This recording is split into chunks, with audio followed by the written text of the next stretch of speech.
THV 11 breaking news now.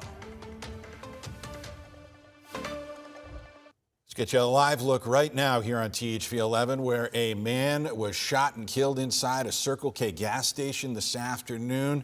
This is in North Little Rock near the city limits with Maumelle. Yeah, officers rushed to 8108 Counts Massey Road at 3:41 this afternoon, finding a man inside suffering at least one gunshot wound. He was pronounced dead at the scene. Detectives just started a homicide investigation there. They're processing evidence, interviewing witnesses. We've got our cameras there. We've seen them in the area surrounding the gas station, which is now closed. And police have not yet released the victim's name. That is pending notification of the next of kin. Of course, we'll stay on the scene working to learn more details, and we'll have the very latest on THV11.com and tonight at 10.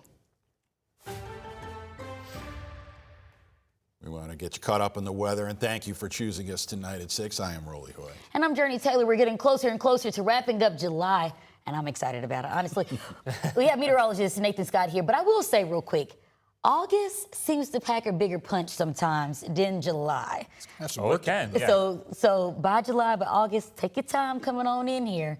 What can we expect as we close out the month of July, also heading into the weekend? Well, I'm just going to give the story away. The weekend, the first weekend of August, is going to be really nice. Okay. Tomorrow, not so much, because it's still going to be hot and humid out there. And with this heat and humidity, we got a stationary boundary across the region. This has sparked off some showers and thunderstorms for parts of the state throughout the day. Here is the live look at radar. Over the past hour, you can still see there's some showers and thunderstorms splashing and dashing across the region. There was one lone downpour right across parts of Little Rock. That has since fizzled out. New development now for you folks in Mayflower and also towards Conway. So this is trying to build its way off to the north and northeast with a little outflow boundary. So Valonia, you might see some rain over the next hour or so. More showers and thunderstorms located here into southwest Arkansas. Where it has rained, temperatures have cooled down into the 80s. Hot Springs, 78 in Arkadelphia, where it has not rained, temperatures are still into the 90s, and it feels like over 100 degrees. And we're going to do it again tomorrow with a heat advisory in effect starting 11 o'clock in the morning until 9 o'clock through the evening. Highs tomorrow, how about close to 100? Some locations could actually top out at 100 degrees. But there's another cool front headed in our direction, and this will usher in a pretty nice air mass as we go into the first weekend of August. More on that coming up. All right, Nathan, thank you. In a THV 11 update tonight, a specialized form of cancer treatment will remain available at UAMS. The Proton Center was in danger of closing down, but not anymore. THV 11's Carter Thweet explains how it's staying open and why it matters. The financial challenges haven't just been in Little Rock. They've been in other places around the country with some of these similar type deals. Financial challenges for Proton International, the group that formerly ran the UAMS Proton Center. Chancellor C. Lowry Barnes was shocked to learn of the center's struggles. It had a significant debt, some $58 million worth of debt for a piece of equipment that cost $35 million. And that's hard to pay off, and it struggled. The center was in danger of closing until Thursday. UAMS, which already owned 20% of the facility, made a big announcement. We're in a transaction now that will become the sole owner of the Proton Center, keeping the center open and the treatment available. What exactly is that treatment? Barnes says it targets cancer more precisely, minimizing the damage to the rest of the body. A special type of radiation that is very localized. So if you're treating a tumor the size of a pea, you don't have to treat something the size of a softball around it. Barnes says this is a win for the entire state. Arkansans now have the most advanced radiation treatment available right here in their state, just like we've had for a few years, but now they know we have it going forward. They don't have to worry about the center not staying open. In Little Rock, Carter Thweet, THV 11 News. Well, a big court ruling today puts Arkansas's controversial Library of Obscenities law back in effect. Yeah, a federal appeals panel overturned a lower court's decision that blocked Act 372, which makes it illegal for librarians to provide, quote, harmful items to children knowingly. It prompted a lawsuit by different library systems statewide who convinced a district court the law threatened First Amendment rights. Well, today, however, the Circuit Court of Appeals reversed the judge's decision, which means libraries could get in trouble if children get a hold of the, quote, obscene material.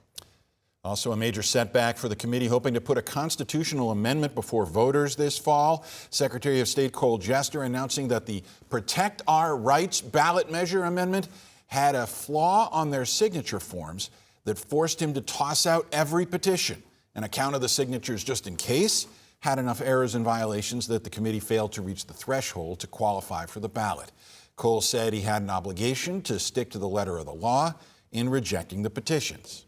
But I think what's really important to remember is that it's really a rule of law issue. When the laws are written, when they're followed equally, and when you can see what they are, that means we have order in our society, and that allows growth and human flourishing and things we really care about. And that's what we want to make sure happens.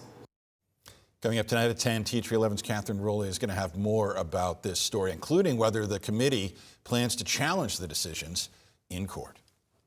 Well, the State Department of Health is reporting an increase in Cyclospora cases. According to ADH and CDC, there are more than 120 confirmed cases in the state of Arkansas, with the majority of the confirmed cases being based in Benton and Washington counties.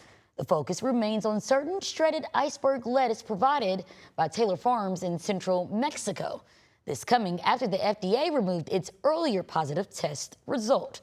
Now, here's the thing. To avoid infection from this outbreak, it's important to remember these tips, according to officials. Wash hands thoroughly with soap and hot water before and after handling raw fruits and vegetables. Wash all fruits and vegetables under running water. Cut away damaged or bruised areas on fruits and vegetables and refrigerate any cut, peeled, or cooked fruits and vegetables within 2 hours. I want to take a closer look now at several rule changes the Arkansas Activities Association is rolling out just as student athletes get ready to hit the field for the new school year. It's from tougher penalties for fighting to new eligibility rules, and TV11's Tanya Motorzitsky reports what families and players need to know. The countdown to the Friday night blitz is on. But before athletes step onto the field and fans fill the bleachers, some of the rules they play under are changing.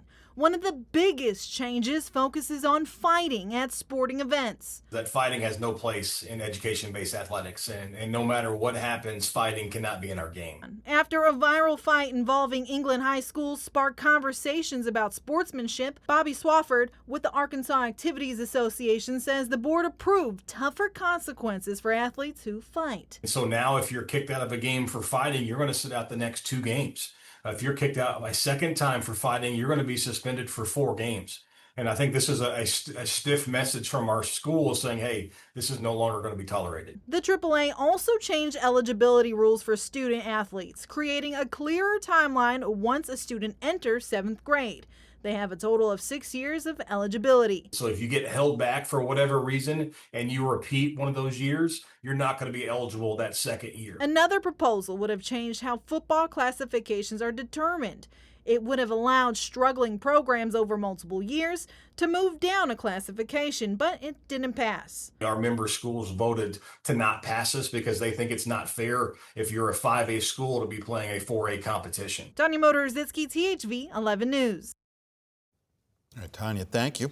Certain disabled veterans are about to get a fast track to getting to their planes at the airport. A program called Veterans Expedited TSA Screening Safe Travel Act allows former service members in wheelchairs or with prosthetics a free TSA pre-check at the checkpoint.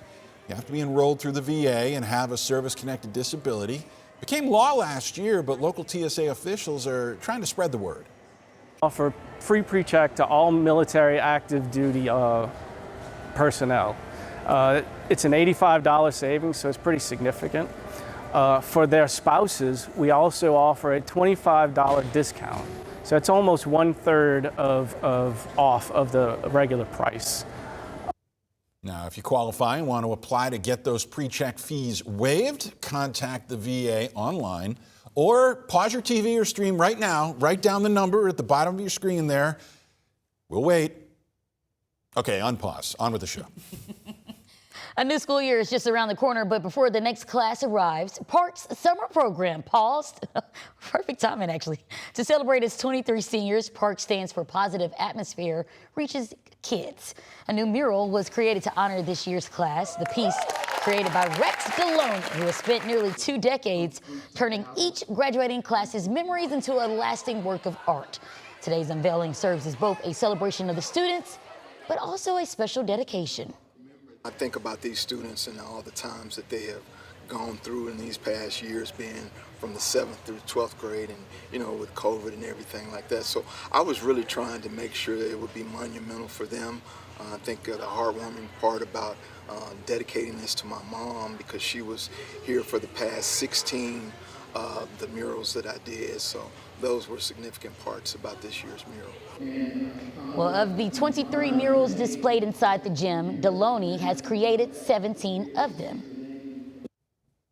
Hey, if you're on our free 24/7 streaming app, plenty of true crime shows to come your way tonight. And coming up next will, of course, be Weather Impact Live. Then at 7, Finally Caught, 8 FBI files along with killer cases at 9. And then, of course, the THV 11 news at 10. Well, in the land of retail giants, Walmart has slipped a spot. We're going to look at the latest Fortune 500 rankings. And it's an Arkansas first. A Natural State University is looking to open its College of Veterinary Medicine. We'll have the details of this historic venture coming up on THV 11 News at 6. We'll close out the work week with dangerous heat on Friday. Temperatures getting very close to 100 degrees, but feeling even hotter than that with those heat index values. Going to the weekend, though, look at those numbers. They drop down. And also, it's going to be less humid. Beautiful weather for any outdoor activities. But to make this transition, we do have a low threat of severe weather for tomorrow night. More on that coming up.